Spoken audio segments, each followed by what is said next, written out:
Greetings, ma'am. My name is Nthati Ralitapole, and I will be presenting on pausing and reflecting once in a while in life and the importances of pausing and reflecting. After this presentation, one is going to be able to define self reflection, know how to self reflect, and mostly know the importances of self reflecting. Firstly, self-reflection, pausing and reflecting is mostly known as self-reflection. And self-reflection is defined as the capacity of a human to exercise introspection and attempt to learn more about their fundamental nature and essence. The law of reflection says learning to pause allows growth to catch up with someone or with you. um, When pausing and reflecting, one develops ideas or comes up with ways to change their life, and that leads to an individual growing. Self reflection is quite a difficult thing to do, so, in order for one to get started, firstly, they have to be committed to the process of self reflecting.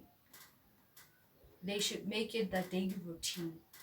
And secondly, they have to designate a place where they want to start the process of self-reflecting at, because one cannot start the process of self-reflecting it in crowded places, places that may cause them to be distracted from them thinking. And thirdly, they have to channel their thoughts. By channeling their thoughts, they have to think of positive things. They should be able to think of the implementations they want to make in life. And fourthly, they should go deep within, because with deep thoughts comes questions, and those questions definitely need answers. And the last but not least, the thing they should do is act, move, and implement. By acting, moving, and implementing, we mean that they should be able to make an action happen on the ideas of changing their lives that they have come up with. They should be able to move them. They should be able to implement them in their lives. They should know how to implement them and when to implement them. And in addition, one should take a breather in order to ensure that they are taking a right track and not diverting their time, of course. With people taking a breather, it allows them to look if the self-reflection is having a positive feedback or a negative feedback, because one knows that they do not want to get a negative feedback from what they're doing. They always want a positive feedback. And last but not least of our objectives, we have the importances of self-reflection. Self-reflection helps identify one's weaknesses, and once one has identified their weaknesses, they're definitely gonna turn them a positive into a positive change in their life. They're gonna turn them into their strengths. And secondly, we have